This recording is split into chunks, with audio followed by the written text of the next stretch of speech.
Welcome to Coffee at XO. My name's David McLennan. I'm the owner of XO Espresso Bar.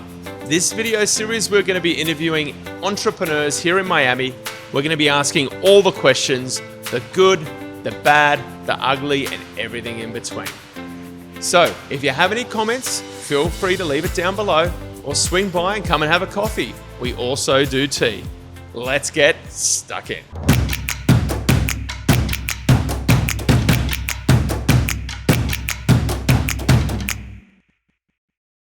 Welcome to the second episode of Coffee at XO.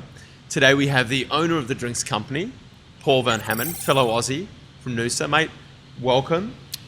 Morning, David. How are you? Good morning. Not too bad, mate. Nice and early Sunday morning. Very early, mate. And for that reason, normally we would hold off and get a coffee, but I think we need one straight away, right? Definitely need a coffee. Mira, two single espresso. Definitely. As your usual. I want it from this new roaster you've got. Roaster. Bellwether. We kind of talked about this in the last episode. So yes, we have a new roaster, mate. It's electric, ventless, and it is called a Bellwether. And we are going to be roasting our coffee beans on there. So it's pretty exciting. We're actually going to launch today. So we've got some folks coming by. But yeah, wait till you try it, mate. I think you're going to like it.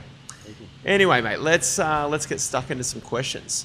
Tell us a little bit about the drinks company. I know you've got a few different elements of it. Tell us a little bit about the company and the products itself. So, thanks, man. Thanks. So, the drinks company, we're a Miami-based beverage house, distribution production facility. We own and produce two brands here in Miami, Express Juice and our latest, which is Mixology Maker, which I'll talk about more later on. And then under the same umbrella, we have the drinks company, which is our distribution. We distribute 20-something brands throughout Florida and the Caribbean. So right, mate. Well, you know, those ginger shots from Express Juice are amazing. I mean, they sell like crazy. I mean, all the juices are good, but those just fly out the door. Express Juice was the first brand that we launched here. It's a range of cold pressed juices. It's all no additives, no sugars, no fillers. The bottle's made here in Miami as well. It's biodegradable. So and won an award, I think, too. Yeah, we won an award in London at the Global Beverage Forum for our biodegradable packaging, which was nice to get a nice global award. It's not something I've done before. Now, the mixologist stuff. Tell me about that. It's kind of like you were telling me a little bit about it before. So Mixology Maker is a range of cold pressed cocktail blends. We're doing mixes. Right. So we do everything from a Bloody Mary mix to a mojito mix, margarita, mango daiquiri. So these are all in a 1 litre or 32-ounce bottles. I hope you brought some today, no? We did. We're going to have a Bloody Mary after these coffees. Awesome. I like it. So great. So that's the business. What brought you here? I mean, I was working on luxury yachting. That's what brought me over, and now I'm doing this. But what brought you to Miami? I got to Miami by default and was never part of the master plan. I was working on another project, brought me to Miami. As things happen, when life gives you lemons, I didn't quite make lemonade, I made juice instead. Yep, good on you. And I've got a nice little story behind that, but here I am. Yeah. So. Well, mate, you've been here, what, eight years now? Yeah, I know, I'm always having to check that, but I think it's nearly 9 years now. And we met about a year ago, and I was doing a pop-up at the lab over in Wynwood with David Suarez, my lead barista, and this Aussie turns up. Not only is he Aussie, he's from a small town, which is very unlikely in Miami to find someone from a small town. How did that all come about? Yeah, that was funny. I was actually speaking to one of my accounts in Wynwood, and she told me about this other Australian in the village. And being a small community of Australians, that we all know each other here, I had to go quickly source who was this other Australian in my village. And so I came and tracked you down, and we were having a coffee, and then we quickly realised that we're both from Noosa Heads, and we have the same circle of friends, but we'd never met before. Never met in Noosa, unusual. But now we have a great relationship, business, and we're friends away from business as well. But let me ask you a few questions about Miami. So you got the business here, and you're obviously loving it here. What are some of the things that excite you about Miami? Miami at the moment, Miami's really grown on me. I believe you and I have arrived here at a really good time to be in Miami. It's like a sleeping giant. It's just opening up. Everything from some of the new development here some of the design. The food scene, the cafe scene here is vibrant.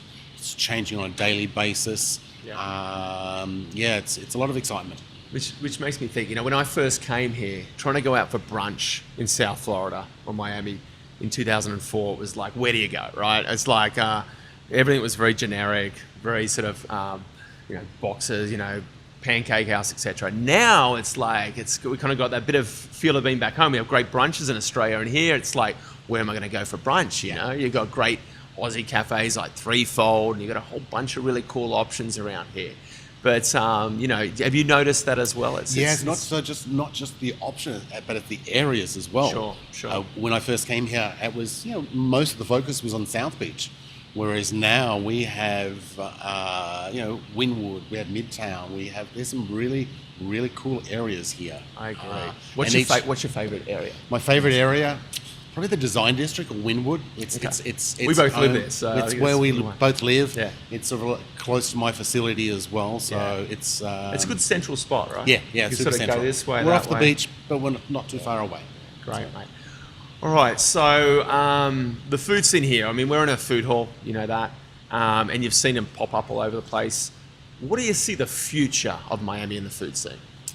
Future of the Miami food scene. That's an interesting question. You didn't ask me to prep for this one. Look, I just think, the food scene here is the people are really starting to work on the simplicity of the food here now. Not overworking it. It's not all about the glamour of it all. It's can be very simple, very fresh. I'm starting to see a lot of places that are becoming more produce forward. Or vegetable forward or something, or food or focused. So. And have you noticed, 10, 15 years ago, it was more about, Central South American food only, Cuban food, etc.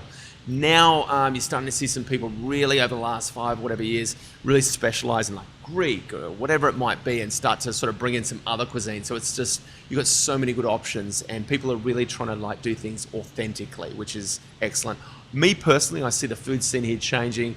I think there's still a few cuisines here that are probably not quite there in terms of getting right there. So I think that we're going to see those evolve over time as people come and realize there's an opportunity. So I kind of see that's where it's going myself.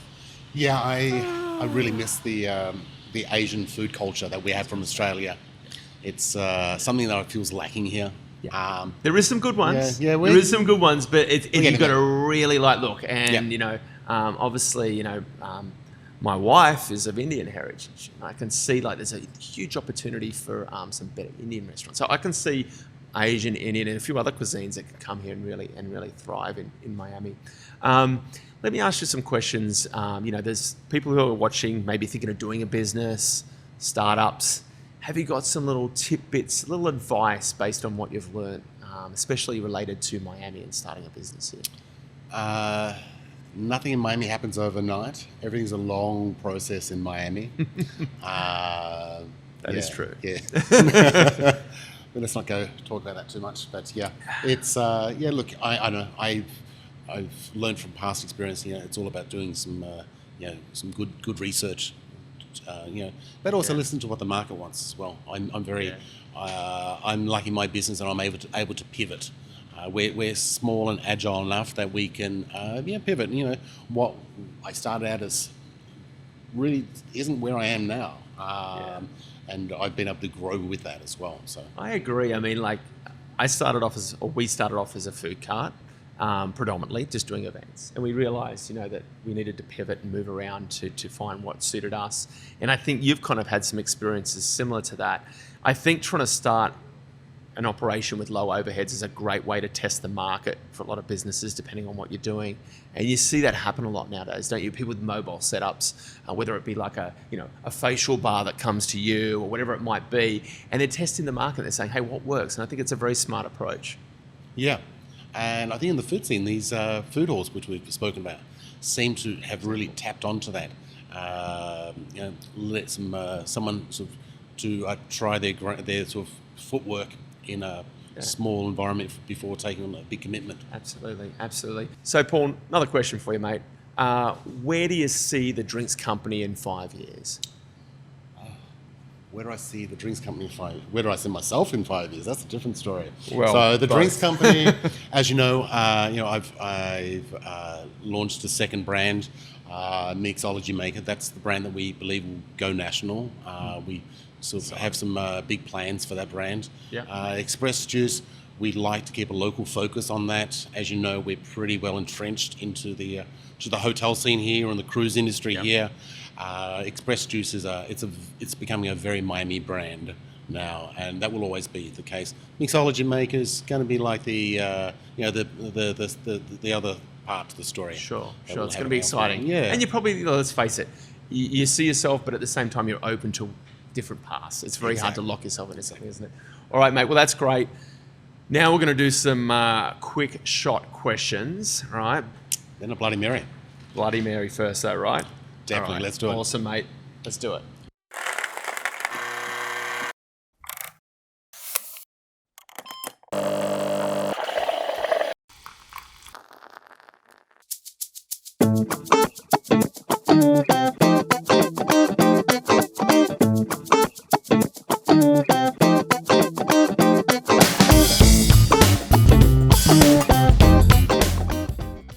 So, mate, here we are.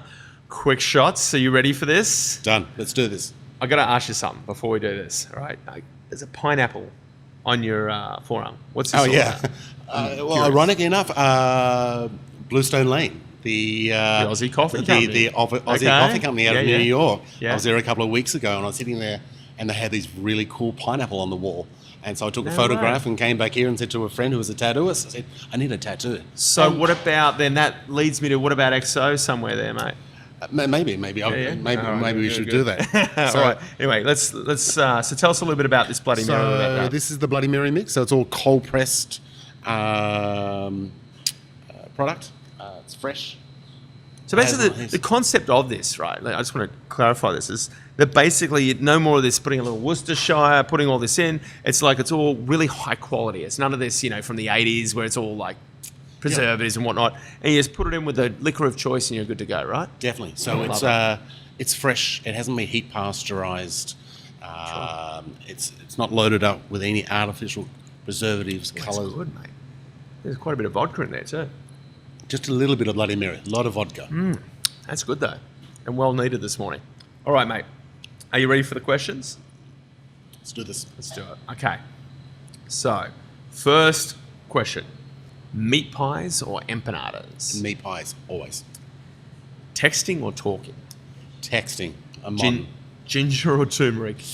Ginger or turmeric? That's a hard one. I love them both. Ginger. No. Choose. Turmeric. Oh, a little late change there. Turmeric. Vodka or scotch? Vodka. Cricket or baseball? This has got to be cricket. Come on. This is not cricket. For those who don't know what cricket is, it's a sport in Australia. Okay? It is the sport. It's the sport, exactly. New York or LA? Pass. I can't do that. It's too close. All right. Last Halloween costume. Robin Thicke. Robin Thicke. Okay, that sounds like an interesting story. Should we go there? No, let's not go there. Okay, let's pass that one. Favorite music band? Oh, probably Powderfinger. Okay, from Brizzy back home. Giving presents or getting presents? I love to be on the receiving end. Okay then. Dark chocolate or milk chocolate? Milk chocolate. Really? Yeah. I put you down for a dark chocolate guy, but okay. Polka dots or stripes? Definitely stripes. Stripes, okay. If you were a coffee, what would it be? If I was a coffee? A coffee, what would it be? What coffee would you be? I'd be decaf. Really? I would have said you were highly caffeinated, but we'll go with decaf there. All right. And now, this question keeps popping up every time. Starbucks, Frappuccino, or XO Frappe? Oh, definitely. XO Frappe. All right, you're welcome back anytime with that, mate. Awesome to have you here. Thank you. All right, mate. Good luck with everything, and maybe we'll revisit again soon and see how things are going.